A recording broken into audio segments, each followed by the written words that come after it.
German unification.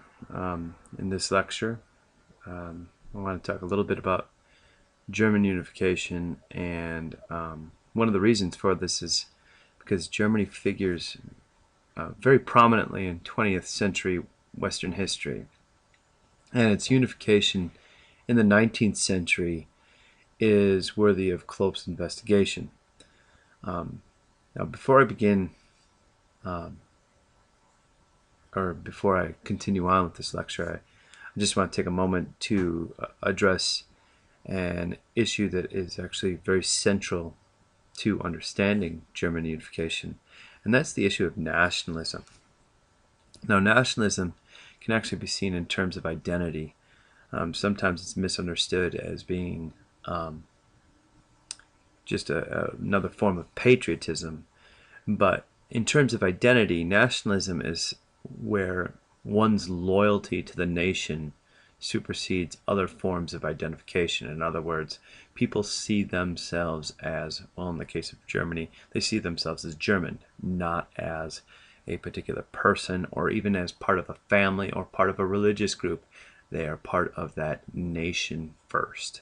So nationalism is really kind of at a whole different level. People identify themselves as part of that nation before they identify themselves as individuals or part of any other group. So nationalism isn't something that is necessarily universal or eternal. It's things like language, religion, shared historical traditions. They don't always result in the same nationalistic feelings. They are different from one group of people to another group of people. But generally speaking, nationalism, really a big part of it has to do with how people identify themselves, first and foremost. Now, that brings us to really the beginning here, where after the Congress of Vienna in 1815, Europe was looking for a way to reestablish the balance of power, which Napoleon had really disrupted. And in this aftermath, they created really kind of a conservative order, an order where the major powers of Europe agreed to step in and make sure that no liberal or nationalistic endeavors could ever reach a point where they were a danger to the balance of power in Europe again, like what would happen with the French Revolution and Napoleon. At the time, the German Confederacy was a collection of independent states dominated by Austria. Austria really had the ability, while they didn't rule over them, these German states, they had the ability to kind of dictate to them what they could do.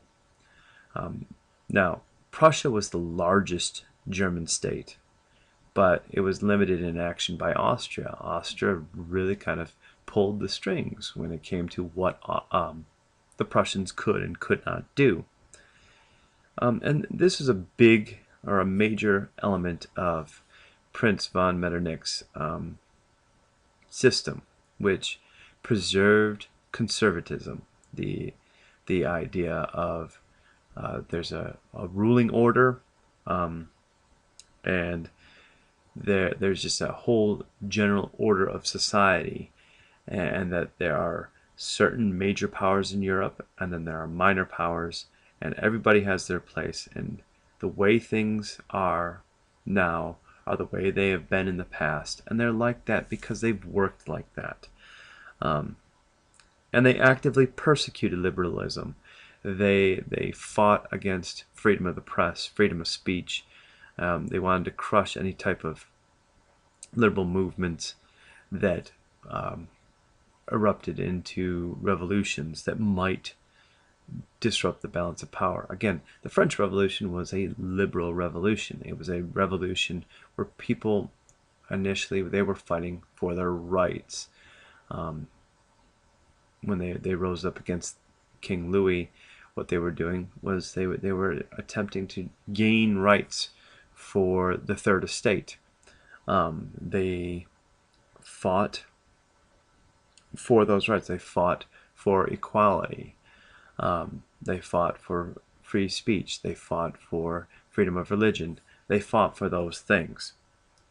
This was something that Metternich was opposed to, as was most of the conservative orders of Europe. Really the traditional powers, England, Russia, Spain, etc. And they hated nationalism because nationalism undermined traditional authority. Throughout the past, people identified themselves as a subject of somebody rather than as part of a big group. So you may have lived in England, but you identified yourself as a subject of the king, not as English. And so nationalism actually was seen as a threat to this order. Well, one of the things that Napoleon's invasions and Napoleon's conquest throughout Europe did was it kind of inspired this idea of nationalism and this idea of liberalism. It actually kind of spread as Napoleon conquered much of Europe, and it would have lasting effects. So this brings us to the 1848 revolution. And the 1848 revolution in Germany was really part of several revolutions throughout Europe in 1848. And it was based in liberal ideas, the idea of equality, the idea of universal manhood suffrage, that all men have the right to have a say in government. It was based on the idea that you should have the freedom to speak out about the government and whether or not it's doing something right or wrong without threat of persecution. Really, all those ideals first brought out by the American and French revolutions, those Enlightenment ideals that have become a real big part of liberal thinking in the 19th century. And that was a big part of the German Revolution. And you see the image here, that this is really where the origins of the modern German flag come from, going back to the 1848 revolution, where you had protesters in Berlin wanting Germany to unite, to become one nation, with a very liberal mindset for the time. Now, ultimately, this revolution was destroyed by the great powers, led by Austria. Austria destroyed the German attempt to unify. This ended the hope of liberalism in Germany. It ended the hope of constitutionalism, the idea of a limited monarchy or even a democracy in Germany. And it ended hopes of national unification among a great many of Germans who didn't want to necessarily live under a king. They actually wanted to have a say in their own government, something they could claim as their own. It left Prussia humiliated. Prussia actually wanted revenge. And what ends up happening is Prussia gains new direction under Wilhelm I and his chancellor Otto von Bismarck, who together, the two of them believed that the army, Landwehr, was the school of the nation. In other words, the army would be really the tool that would unify Germany. And this is really a reversal of those liberal ideas that led to the 1848 revolution and desire to unify Germany, to instead go the old-fashioned traditional route and unify groups of people by force. So Prussia and Otto von Bismarck. Well, what do we have here? Prussian military victories that paved the way for unification. They were not inevitable. And in case of the Austrian War, when they fought against the Austrians, their victories were a surprise. They didn't expect to defeat the Austrians, and when that happened,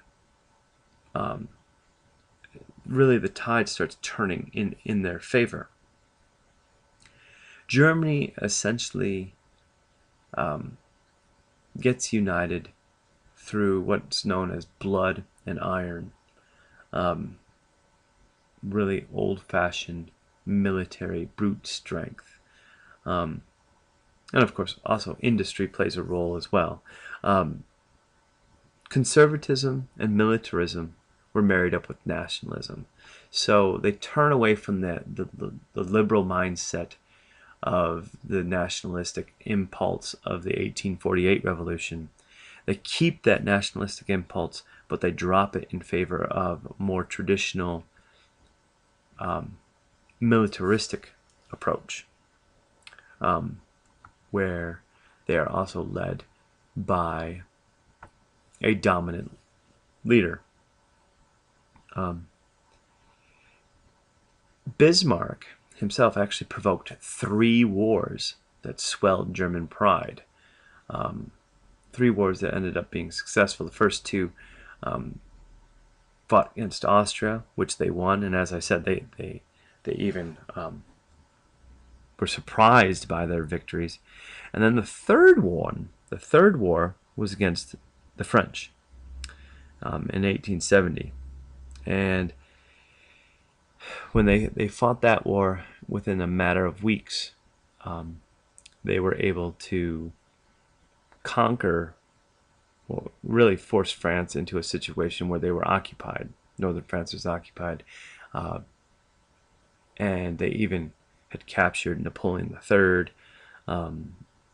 They had surrounded the city of Paris, essentially cutting off supplies to the city. And they occupied pretty much, they occupied northern France right up until they felt that France had been able to pay off the reparations that they demanded at the conclusion of that war, which was actually relatively short. The Germans had made quick work of the French. The French didn't expect the Prussians to actually win that easily, that quickly. In fact, they thought they would be able to handle the Germans quite well, and that didn't work out. Which leads to the birth of Germany. In 1871, the Prussian king was proclaimed the emperor of the Second Reich, the Second Empire. The first being the Holy Roman Empire, created during the Middle Ages, which was really the German Confederacy, the collection of various German kingdoms and other principalities. Historians like Hans Ulrich Weller and Catherine Lehrman have argued that 1871 saw the creation of a very peculiar kind of state with a distinct authoritarian and nationalist character. Lehrman even calls Germany's unification a revolution imposed from above, which defied rather than fulfilled the aspirations of the revolutionaries of 1848. That the revolution itself was artificial, that it was unnatural, that it was like an exotic plant that could only be sustained or in a hothouse of patriotism and war. That essentially the Germany that is created in 1871 is the Germany, it is a kind of Germany that is ripe for the things that happened in the 20th century. that the Germany that is created, because it wasn't rooted in those liberal ideas of 1848, that in fact it was somehow already now predisposed to be the primary force for the Central Powers during World War I, and that it was already predisposed to allow someone like Adolf Hitler to come to power during World War II. But there are other historians that disagree with this, that Germany is but one nationalistic state, and that the path toward war in 1914 was a shared process, that Germany wasn't the only nationalistic power going into that war. Nationalism was something that could be found among the French, among the Russians, among the English.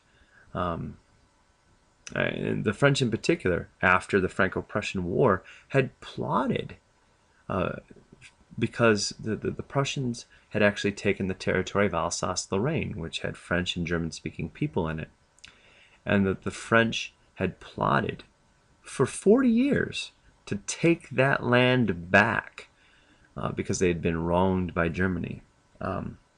And patriotism, not just patriotism, but nationalism, played a strong role towards this. So to say that somehow Germany was the only one that was doing this, and the only one that could have possibly ended up the way they did, would seem absurd. And then you also have the case of Italy. Italy reunites at about the same time as Germany, and they do reunite by force and through diplomatic means, and you really don't necessarily see the same course throughout history. So, I mean, this is something, again, what impact does the unification of Germany have on the 20th century?